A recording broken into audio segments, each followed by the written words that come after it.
안녕하세요. 셀리TV 박박사입니다. 이번 시간에는 업체 입장에서 고객들이 인테리어 공사를 진행을 하기 전에 준비해야 되는 사항을 말씀드리는 시간을 갖도록 할게요. 업체에서 인테리어를 맡기는 위주의 설명이기는 한데 셀프 인테리어라든지 반셀프 인테리어로 하더라도 몇 가지 중첩된 내용들이 있어요. 그래서 지금부터 그런 내용들을 말씀을 드릴 거고요. 정답은 아니에요. 정답은 아닌데, 그냥 이제 업체 입장에서 제 경험상 말씀드리는 거라서, 소비자분들께서 좀 인테리어를 진행을 할 때 큰 돈이 들어가는 거기 때문에 실수하지 않게끔 좀 도움을 드리려고, 영상을 준비하게 됐습니다. 첫 번째는, 내가 인테리어를 할 공간에 어디에서부터 어디까지 인테리어를 진행을 할 것인지를 좀 미리 생각을 해 놓으시는 게 좋아요. 그래서 업체에 상담을 받으러 이게 무작정 가게 되면 어떻게 공사를 진행할 것인지 상담을 하더라도 상담이 원활하게 진행이 되지를 않아요. 고객분들이 약간 견적을 받기 전에 내가 공사를 어디에서부터 어디까지 하겠다라는 그런 것들을 좀 공부를 하셔야 돼. 전혀 생각을 안 하고 이 인테리어 업체 견적을 받으러 가게 되면은 공사 금액이 애초에 생각했던 것보다 굉장히 이렇게 커지는 경우가 굉장히 있어요. 미리 좀 공부를 하시는 게 맞는 것 같아요. 다만 이제 공사 범위에 대해서 요걸 고객분들이 모두 다 준비할 수는 없어요. 모든 내용을 견적 받을 때 이렇게 더 추가적으로 공사를 추천할 만한 내용이 있는지를 견적을 받으시면서 업체에게 묻는 그런 방식으로 견적을 받으시는 게 좋고요. 그래야 이제 공사를 추가적으로 어떤 부분이 필요하신지 고객분들도 알게 되시는 거고요. 그래서 이 내용들은 대신에 이제 추가적인 공사를 추천을 해주는 걸 참고만 하세요. 참고만 하시고 다른 업체에도 견적을 받으러 가셨을 때 그 내용을 한번 말씀을 한번 해보세요. 그럼 그 타 업체에서도 같은 내용을 이야기를 하는지, 내가 원하는 인테리어 사진 같은 것들을 몇 장씩 꼭 준비를 해 놓으세요. 입주하려는 집 구조하고 조금 비슷한 구조에 마음에 드는 사진의 디자인들을 조금 몇 장을 준비를 해 주세요. 요즘은 고객들이 사진을 준비해 오시는 분들이 굉장히 많이 계시기는 한데, 이게 너무 많이 가져와요. 너무 많이 가져오면 너무 많이 가져와 봐야 다 시공을 할 수가 없어요. 고객이 가져온 사진 중에 꼭 내가 이런 디자인으로 하겠다라고 하는 사진을 한 1, 2, 3만 정도로 가져오시는 게 가장 좋아요. 예를 들어서 말씀을 드리면 주방에 마음에 드는 사진 한 3가지, 그리고 이제 현관에 마음에 드는 사진 3가지 정도, 뭐 욕실 3가지, 뭐 그렇게 가져오시면 이게 가격적인 부분에서 안 될 수도 있는 거고 구조적인 문제에서 안 될 수도 있는 거기 때문에 각 파트마다 한 3가지 정도씩 준비하시면 좋을 것 같고, 이 사진을 준비하라는 이유는, 내가 디자인에 대해서 별도로 공부한 게 아니면, 요즘에 인터넷이 발달해서 너도 나도 그 이쁜 집이라 그래가지고 사진을 굉장히 많이 인터넷에 올려서 자기 자랑들을 많이 하잖아요. 그런 데서, 사진을 찾아서 구현을 하는 게 굉장히 쉽게 모방으로 다음 결과물을 만드는 데 도움이 될 거예요. 괜히 디자인한다고 했다가 망하는 게 한 열에 9은 되는 것 같아요. 그렇게 좀 생각을 하시면 되고, 그 다음에 이제 좀 준비가 됐다라고 하면 이제부터 견적을 받으러 다니셔야 되는데, 이제 발품을 판다 그러죠. 발품을 팔아요. 꼭 업체에 미리 전화를 하고 방문하시는 게 맞아요. 인테리어 업체는 거의 대부분이 현장에 가 있어요. 그러다 보니까 미리 전화를 하지 않으면 만나기가 어려워요. 저도 역시 마찬가지고요. 당일 미팅 전화가 아니고 미리 한 2, 3일 전이나 아니면 뭐 일주일 전에 미팅 예약을 잡으세요. 이제 견적을 받으실 때는 똑같은 자재로 견적을 받으셔야 돼요. 그래야 비교 견적이 가능해요. 예를 들어서 나는 뭐 도배지는 어느 회사 제품으로 시공하고 싶다. 마루는 어느 회사 마루 중에 어떤 시리즈로 시공을 하고 싶다. 욕실용품은 어느 회사의 어떤 등급으로 하고 싶다라는 게 이게 명확해야 돼요. 이런 내용들이 명확하지 않으면 비교 견적을 하기가 굉장히 어려워요. 자재가 명확하다라고 하면 견적을 비교를 하기 굉장히 쉽죠. 근데 그게 아니면 이제 나가리가 되는 거죠. 나가리. 예. 그리고 이제 예를 들어서 회사로만 회사 명칭 어떻게 보면 마루 회사라고 했을 때 뭐 예를 들어 구정이면 구정마루, 뭐 동하면 동하마루 이렇게 마루 회사 명칭으로 견적을 받는 것보다도 회사 명칭 내에도 등급이 또 나뉘어져요. 예를 들면 우리가 현대차를 살 때 현대차 얼마인가요? 라고 물어보는 게 아니고 아반떼나 무슨 뭐 소나타, 뭐 그랜저가 얼마냐고 물어보죠. 그리고 거기 내에서도 뭐 소나타에도 옵션이 들어가는 거에 따라 가격이 다 다른 것처럼 회사는 같지만 등급이 다르면 또 가격이 다르고 회사가 다르면 애초에 가격은 다른 거고요. 예, 그렇게 되기 때문에 디테일한 자재 확인이 꼭 필요해요. 그래서 그렇게 견적을 받으시면 될 것 같고, 요렇게 하면 또 장점이 있어요. 요렇게 하면 추후에 이제 어떤 자재로 내가 어떻게 견적을 받았는지를 알고 있기 때문에 내가 자재를 변경하거나 인터넷에 찾아봤을 때 좀 더 이쁜 뭐 이런 자재들이 있어서 그 제품을 선택하려고 했을 때 가격이 어떻게 차이가 나는지를 조금 납득하기가 쉽겠죠. 업체에서 계속 추가 비용을 요구하는 게 아니고 자재가 왜 내가 견적을 이렇게 받았기 때문에 자재를 이걸로 바꾸면 이렇게 가격 차이가 발생을 한다라는 걸 납득하기가 편하고요. 그리고 이제 업체가 공사가 끝난 다음에 정산을 하게 되겠죠. 바뀐 내용들이 발생을 할 거니까. 네, 바뀐 내용이 없으면 뭐 추가 비용은 발생하지 않겠죠.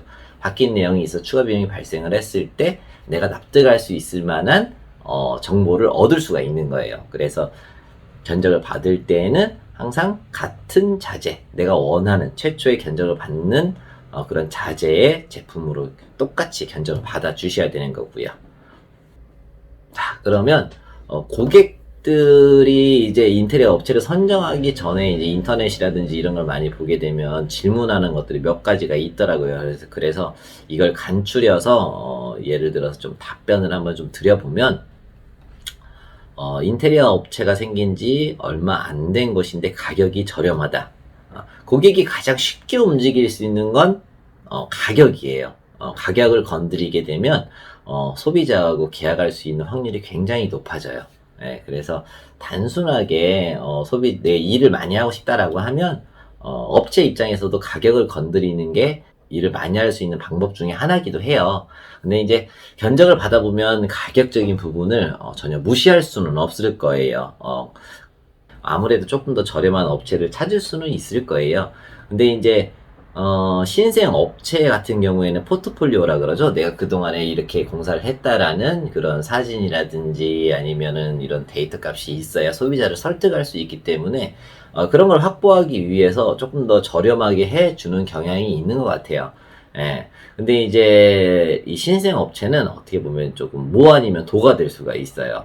좋은 점은 가격을 저렴하게 시공하고 마무리까지 깔끔하게 AS나 무슨 하자가 없이 시공할 수도 있지만, 저도 창업할 시기를 좀 돌아보면 그렇게 했었는데 부족한 게 많이 있었어요. 솔직하게 말씀을 드리면. 그래서 미안한 감도 있고요. 그래서 뭐 이게 창업한 지 4년이 넘었지만 아직도 전화 와서 말씀을 하시면 AS를 해드리는 뭐 그런 집들도 있기도 해요.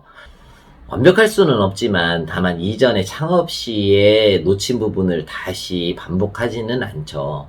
그리고 이제 실장급으로 몇 년 경험이 있더라도 기간이 중요한 게 아니에요. 몇 년을 실장으로 일을 해서 창업을 했다라는 게 기간이 중요한 게 아니고 그 사람의 일의 책임감에 따라서 배우는 속도가 다르고, 그리고 또 능률이 다르기 때문에 본인이 책임지고 공사를 많이 한 업체가 아무래도 더욱 하자가 없이 진행되는 게 좀 당연하다고 생각을 해요. 견적이 좀 저렴하다고 해서 몇 천만 원씩 절약되지는 않아요. 마진율에서 이제 조금씩 빼드리는 거기 때문에 몇백만 원 정도 차이는 나겠죠. 대신 디자인 업체 이제 이런 것들은 좀 제외를 한다라고 하면 그 정도 차이가 날 건데, 몇백만 원, 뭐 300만 원, 400만 원 차이라고 한다면 크다면 큰 돈이고 작으면 작은 돈이에요.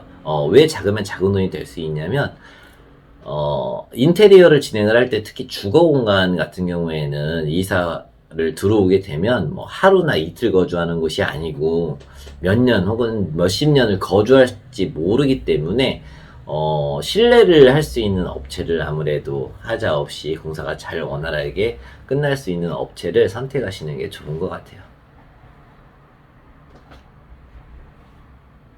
가격이 비슷한 업체가 있어요. 어떻게 선택하죠? 라는 뭐 그런 글들도 많이 봤던 것 같아요. 이때는 상담을 할 때 고객이 느끼기에 본인이 대화도 잘 되고 서로 마음도 잘 맞으면서 웃으면서 일할 수 있을 것 같은 업체를 선택하는 게 맞는 것 같아요. 그리고 또 한 가지 팁은 주위에 지인들이 공사했던 사람이 있어서 그 사람이 평이 좋다든지 아니면 굉장히 무슨 AS가 잘 된다든지 뭐 하는 그런 좀 멘트가 있다라고 하면 그런 업체를 선정하시는 게 맞는 것 같아요. 요즘에는 그 인터넷에 보면은 뭐 후기 글도 많이 올라오고 그러는데 그것도 예전에는 맞다라고 생각은 했는데 요즘에 보니까 경향이 자작글 올리는 업체들도 굉장히 많더라고요. 예, 그래서 제가 판단했을 때는 좀 지인의 추천이 있다든지 그 전에 공사했던 사람의 뭐 그런 추천이 있다든지 아니면 공사 중인, 그 업체에서 현재 공사 중인 현장이 있다라고 하면, 뭐, 그런데 마감 현장을 보는 것도 나쁜 방법은 아닌데, 결국에는 소비자들이 봤을 때, 이게 마감이 잘 되고 있는지를 알 수 있는지가 궁금해요. 저는 와서 보더라도, 보는 고객들이 계세요. 간혹. 한 2, 3년 전에는 좀 많이 있었던 것 같아요. 근데 이제 요즘에는 조금 드물기는 한데, 간혹 계시기는 해요. 예, 간혹 계시기는 한데, 뭐, 알고 와서 보는 건지, 뭐 그런 건지 모르겠는데, 어떻게 보면 가장 좋은 인테리어 업체 선정하는 건 내가 마음에 잘 맞는다든지. 왜냐면 이제 지인 소개도 좋기는 한데, 그 지인하고는 저하고 잘 맞을 수가 있어. 근데, 이 소개시켜준 이 고객하고 나하고 안 맞는 경우도 간혹 있어요. 그래서 되게 힘들게 끝내는 고객들도 저도 공사를 해보면 한 20집 공사하면 한 집 정도는 진짜 힘든 고객들이 있어요. 뭐 전혀 없지는 않아요. 저도 뭐 다 맞추지는 못하기 때문에 그런 것 같아요. 예.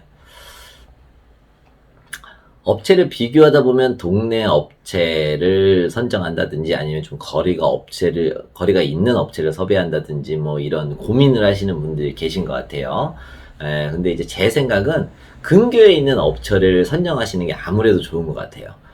지금은 이제 저도 근교에 있는 곳만 공사를 하려고 해요. 이동을 하더라도 차 타고 한 20분 거리 이내 현장만 공사를 하려고 이제 많이 좀 하고 있는데, 아무래도 저 같은 경우에도 근교에 있는 곳이라면 AS도 쉽게 가고 공사 관리도 편하고 하다 보니까, 근교를 찾는 것 같아요. 저도. 공사를 하다 보면. 거리가 조금 있으면 좀 마음이 안 가요. 저희는 대전이기는 한데, 세종 같은 데 안 가고요.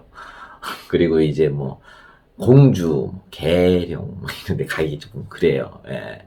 굉장히 뭐 한가해서 오늘 내일 뭐 밥을 못 먹고 산다. 뭐 그게 아니면, 예, 좀 가기가 좀 그러더라고요. 너무 솔직한가요?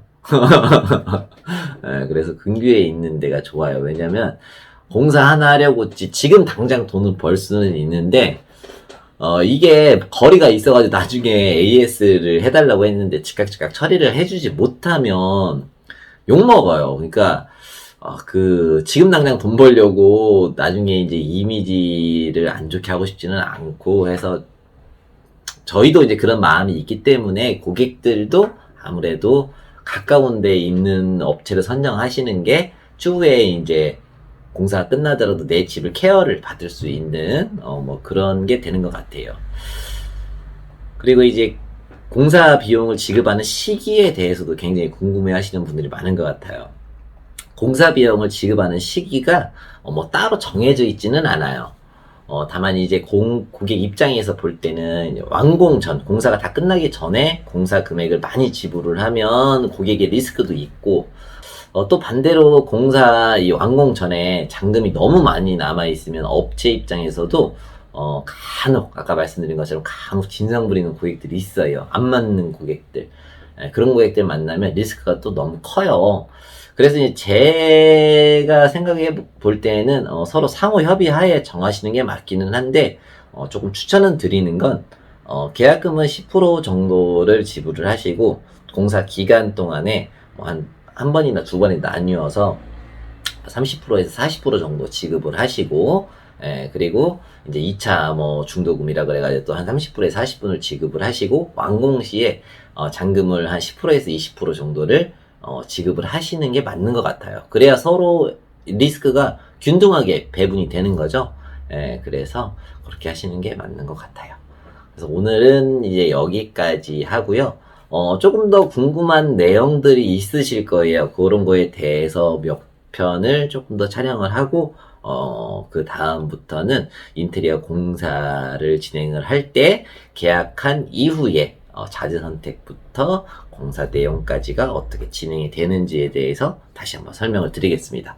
감사합니다. 여기는 탁박사였습니다.